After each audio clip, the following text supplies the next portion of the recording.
اعوذ باللہ من الشیطان الرجیم بسم اللہ الرحمن الرحیم وبہ نستعین وهو خیر ناصر ومعین وصلی اللہ علی محمد وآل محمد اما بعد فقد قال اللہ سبحانہ وتعالی فی محکم کتابہ المجید وفرقانہ الحمید وقولہ الحق بسم اللہ الرحمن الرحیم قل سیروا فی الارض فانظروا کیف کان عاقبۃ المجرمین۔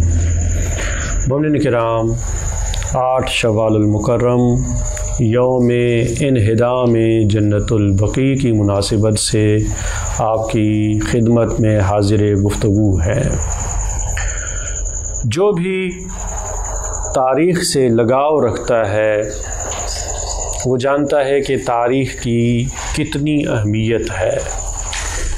خود قرآن مجید نے تاریخی واقعات کو گزشتہ اقوام کی داستانوں کو اور قصوں کو ذکر کیا ہے۔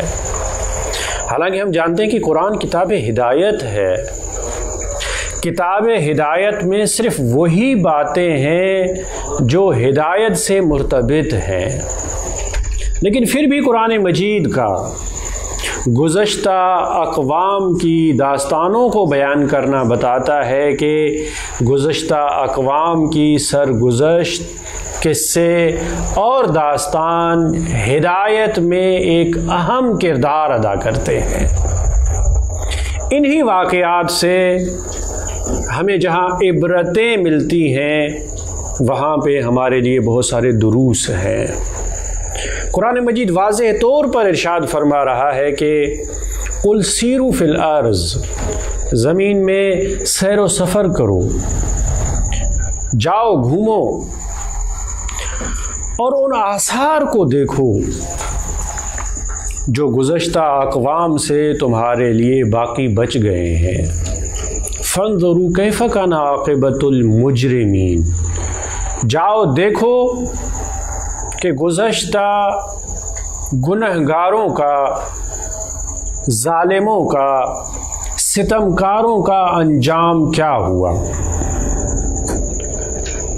میں یہاں پر یہ سوال کرنے میں حق بجانب ہوں اگر یہ کہوں کہ قرآن مجید نے یہ جو سیر و سفر کا حکم دیا ہے، کیا یہ صرف اس لیے کہ سیر و سفر سے گزشتہ اقوام کی داستانوں سے صرف عبرت لی جائے، یعنی صرف ظالموں کو نمونہ بنایا ہے قرآن مجید نے، یعنی صرف نیگیٹو منفی پہلو کو اجاگر کیا گیا ہے قرآن مجید میں؟ یعنی قرآن یہ چاہتا ہے کہ صرف ظالموں کو دیکھو، ان کے آثار کو دیکھو، یا یہ ہے کہ اچھے لوگوں کو دیکھو، اچھے آثار کو دیکھو، نیکیوں کے مجسمے کو دیکھو؟ نیکیوں کے آثار دیکھنا بھی اتنا ہی اہم ہے جتنا برائیوں کے آثار کو دیکھنا۔ فرق اتنا ہے کہ برائیوں کے آثار کو دیکھنے سے انسان کو عبرت ملتی ہے، انسان بھلائی کی طرف آنے، برائی سے بچنے کی کوشش کرتا ہے، اور اچھائیوں کے آثار، اچھے آثار کو دیکھنے سے انسان کی تربیت ہوتی ہے اور انسان کو اچھا بننے کی لائن دکھائی دیتی ہے، اور انسان کوشش کرتا ہے کہ اچھے انسانوں کی لائن پہ گامزن ہو جائے۔ کیا قرآن مجید نے یہ ذکر نہیں کیا کس طرح انبیاء علیہ السلام نے جہاد کیا؟ کیا قرآن مجید نے اصحاب کہف کی داستان کو نقل نہیں کیا؟ کیا قرآن نے یہ نہیں فرمایا کہ اصحاب کہف کی داستان آشکار ہونے کے بعد جب سب کو ان کے واقعات کا علم ہو گیا تو وہاں اچھے لوگوں نے یہ مشورہ دیا کہ یہاں پہ مسجد بنائی جائے، ان آثار کو زندہ رکھا جائے؟ کیا ہمارے حج کے اندر وہ آثار اور وہ نشانیاں نہیں ہیں جو انبیاء اور نیک انسانوں کے آثار کو زندہ رکھنے کے مترادف ہیں؟ کیا ہمارے ہاں صفا و مروہ کی نشانیاں نہیں ہیں؟ یہ کس کی یاد میں سعی ہوتی ہے؟ جب یہ آثار محفوظ ہیں، جب یہ آثار زندہ ہیں، جب ان آثار کی قرآن مجید بات کر رہا ہے، جب خود رسول اکرم صلی اللہ علیہ وآلہ وسلم کا روضہ مبارک موجود ہے، تو پھر کیوں اہل بیت علیہم الصلاۃ والسلام کی قبور کو، اہل بیت علیہم الصلاۃ والسلام کے حرم مطہر کو، جنت البقیع میں بنے مقابر کو، روضہ جات کو منہدم کر دیا گیا؟ جب قرآن مجید نے یہ فرمایا ہے کہ ہم عبرتناک نمونوں کو باقی رکھیں گے، جب قرآن نے یہ فرمایا ہے کہ اے فرعون ہم تمہارے جسم کو باقی رکھیں گے تاکہ تم عبرت کا نمونہ بن جاؤ دوسروں کے لیے، جب برے نمونے موجود ہیں عبرت کے لیے تو اچھے نمونے موجود ہونے چاہیے درس لینے کے لیے، کیونکہ انبیاء علیہ السلام یہ دونوں چیزیں پہنچانے آئے ہیں، عذاب سے ڈرانے آئے ہیں اور نیکیوں کے لیے خوشخبری دینے آئے ہیں۔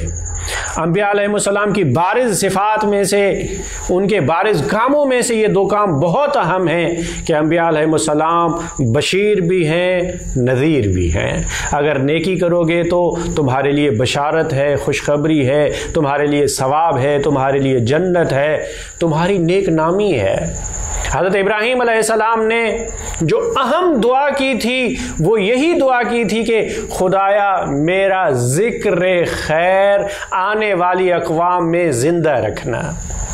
اب اس ذکر خیر کو زندہ رکھنا، اس کا ایک نمونہ یہی ہے کہ ان کے آثار کو زندہ رکھا جائے، ان کے آثار کو باقی رکھا جائے، ان کے آثار کو اسی شکل میں رکھا جائے کہ لوگ جائیں، ان کی زیارت کریں، وہاں سے درس لیں، وہاں سے ہدایت لیں، ان کی فکر لیں، ان سے جذبہ اور شوق اور ولولہ لیں تاکہ وہ نیکی کے راستے پر گامزن ہو جائیں۔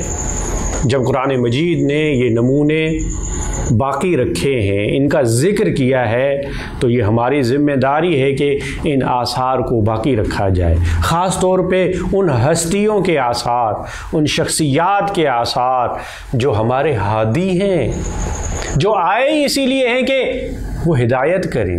اب ان کی یہ ہدایت ان کی زندگی کے ساتھ محدود نہیں ہے۔ رسول اکرم صلی اللہ علیہ وآلہ وسلم منشأ ہدایت ہیں، چاہے ظاہری طور پر اس دنیا میں باقی رہیں، چاہے اس دنیا سے جا چکے ہوں، کیونکہ کلمے میں تو ہم یہی پڑھتے ہیں محمد الرسول اللہ، محمد اللہ کے رسول ہیں۔ ہم نہیں کہتے کہ محمد اللہ کے رسول تھے، کیونکہ ان کی رسالت آج بھی باقی ہے، وہ منشأ ہدایت آج بھی ہیں، ان کے وہی آداب آج بھی ہیں۔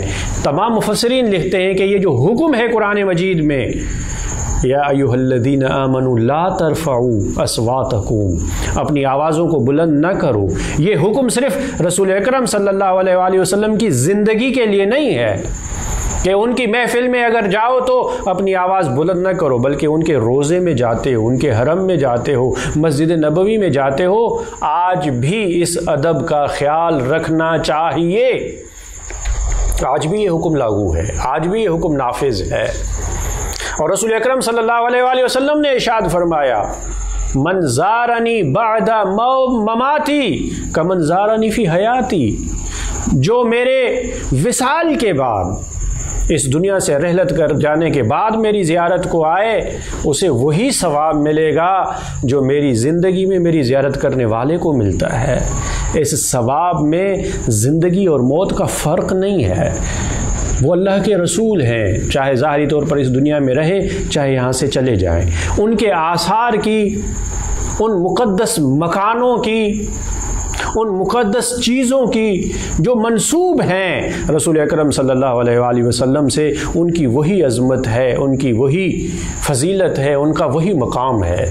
میں کہتا ہوں کہ اگر آج رسول اکرم صلی اللہ علیہ وآلہ وسلم کی نعلین شریفین کو، آج ان کی جوتی کو اگر امامے پہ سجایا جاتا ہے، اگر ان کی جوتی کی یہ فضیلت ہے تو ان کے اہل بیت کی کیا فضیلت ہوگی؟ اگر جوتی کو اس طرح مقدس مآب سمجھا جا رہا ہے تو ان کے اہل بیت جن کے رگوں میں ان کا خون ہے، وہ اہل بیت رسول اکرم صلی اللہ علیہ وآلہ وسلم جن کے دروازے پر کھڑے ہو کر آیت تطہیر کی تلاوت کرتے تھے، وہ اہل بیت جنہیں رسول اللہ صلی اللہ علیہ وآلہ وسلم اپنی کاندھوں پہ سوار کرتے تھے، جن کو رسول اکرم صلی اللہ علیہ وآلہ وسلم اتنی اہمیت دیتے تھے، جن کی اتنی فضیلت بیان کرتے تھے، تو کیا ان کی قبور کو، وہاں پر بنے ہوئے روزوں کو منہدم کرنا کیا رسول اکرم صلی اللہ علیہ وآلہ وسلم کی توہین نہیں ہے؟ کیا اس خبیث اور ناپاک عمل پر کوئی بھی غیرت مند مسلمان خاموش رہ سکتا ہے؟ کیا یہ خاموشی مجرمانہ خاموشی نہیں ہے؟ کیا یہ اجر رسالت کے منافی عمل نہیں ہے؟ کیا رسول اکرم صلی اللہ علیہ وآلہ وسلم نے اپنی اہل بیت کے لیے سفارش نہیں کی تھی؟ کیا رسالت مآب صلی اللہ علیہ وآلہ وسلم نے اپنی اہل بیت کی